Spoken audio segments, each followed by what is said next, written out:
Hello mga pangga, kamusta kayong lahat? Sana ay nasa mabuti kayong kalagayan habang napapanood nyo ang video ito. So dahil nag-cravings tayo guys ng may sabaw, ay kay perte, gidya bala ka-cool. Naku, super lamig, as in, ang lamig-lamig dito ngayon sa amin ga. So nag-crave ako ng may sabaw. You got me up in that, keep bleeding, I keep bleeding love, I keep bleeding, I keep bleeding love, So preparasyon tayo guys, ang ating lulutuin ngayon ay magmunggo tayo, no? Ang ating sahog ay manok, kunti naman ito guys dahil ako naman isa ang kakain. As in, naga-cravings talaga ako guys, buti na lang meron pa ako ditong natira na munggo. So ito na guys, so preparar natin guys, nagkihad-kihad na ako ng ating mga sangkap dito ga, kunting munggo ko ga, na ano ko na siya, na boiled ko na siya. And then ready na kita sa ating paggisa. Dasig-dasigon talang niga kay ito naman ang ating video na ipakita subong adlaw, no, Friday bye. So Friday is Munggo Day.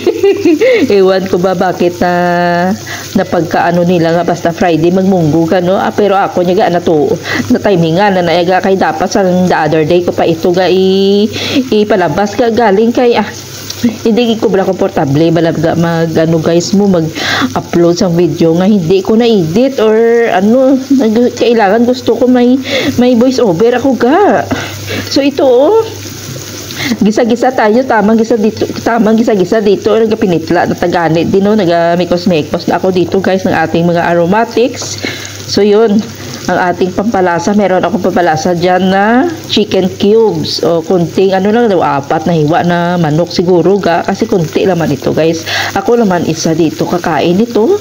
So ito para lang mabulong, no, para lang maanong ating cravings. Samtang naga-voice over ako dito ay nagapanood-nood man sa akin ang aking important nga kaibigan So, kamusta kayong lahat? Sana ay nasa mabuti kayong kalagayan mga pangga. Super lamig dito guys, as in. So, muna yan nga basta mag-amon gani nga chimpo ga. Karamit gid kaon, no, ang sarap kumain. Lalo na pag may sabaw, ay nako, ang sarap humigop ng pagkain na may sabaw ga, as in nga nagapasok-pasok balang dila mo balaga haw. Ma-feel mo gid balaga nga ang mainit-init nagpasok sa imo nga tilaokan, nagsulod sa imo iso pagos abaw. Ay, maibsan gid tayo ng imo nga pagkaginaw, di ba ga? So yun, nagisa na tayo ga. Nagisa naman din natin ang ating munggo, no? So kailangan na natin niya pa ang ating manok maghumok siya balaga or magtender, maglambot. So gisa-gisahin na natin at saka lagyan ng sabaw ga, away na damo ni nga kuskus malungos ga. Lagyan na natin ng ating pampalasa. Ito naman ang ating pampalasa ga, nor chicken cubes.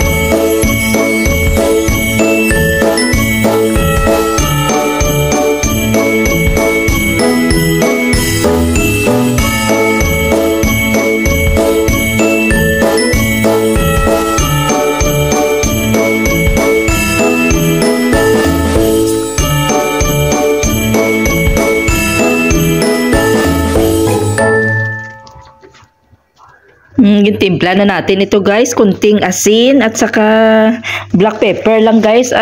So ito na itong dahon natin ga, napaka-special na dahon ng aking lunod guys, at saka super sarap ang gerger o ang arugula. Arugula ito sa English ga, no? Arugula kun arugula. Basta arugula ga. Ang gerger dito guys sa Middle East, yung tawag nito ay kanamit-namit ga. So fast forward guys, baw, naluto na gid ang aton nga pagkaon ga, as in. Tanawa ko di kagwapa-gwapa kanamit sang aton nga sudan day. So unsay mga ulam nyo diha ga baw tire magmunggo-munggo kita ga kay daw kanamit gidya maghigop-higop sa sabaw si parisan pa ni sa aton nya kanon no na baw gaso-aso gidya ga baw di pusko ga kuan naman ning agi sini karon ga no, as in kanamit gidya magkaos ang something mainit-init, di ba? Kasi ang sobrang lamig, guys. So, kahit na ganito ang ating ulam ga, ay special na ito ya, guys. Oy, the manok ang ating sahog, di ba? Tapos gerger pa ang ating pansahog na dahon. Okay lagi na guys. Perti gidya ka taong magamit na ulam.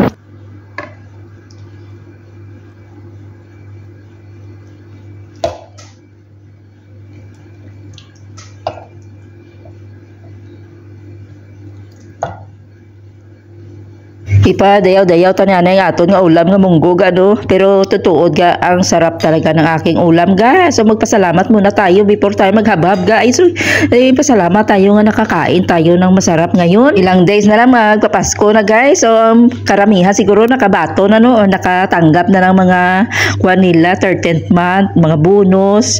So iba siguro no nakapariband na. Sana all nakariband.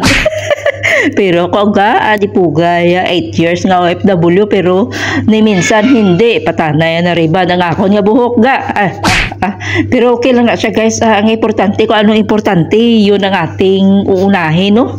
Anhin mo yung riban sang buhok nga pagka next month ga dami mo palang babayarin ng mga utang.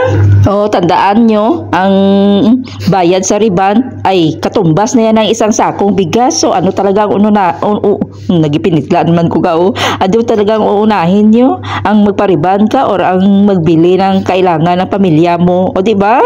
Kasi yung ano lang na guys, it's a matter of wants and needs, di ba? Kung ano napasok ng babaya ga ang importante may natigom kita, may savings kita for next year. So hanggang dito na lang baka maglalain pambuot nyo magsigi ko di kayaw-yaw sa pariban-riban nyo karon ga pero salamat na lang sa panonood nyo guys and have a great and Merry Christmas in advance. See you again on my next vlog guys. Thank you so much for watching. Bye. Could you find a way to let me down slowly? A little sympathy, I hope you can show me.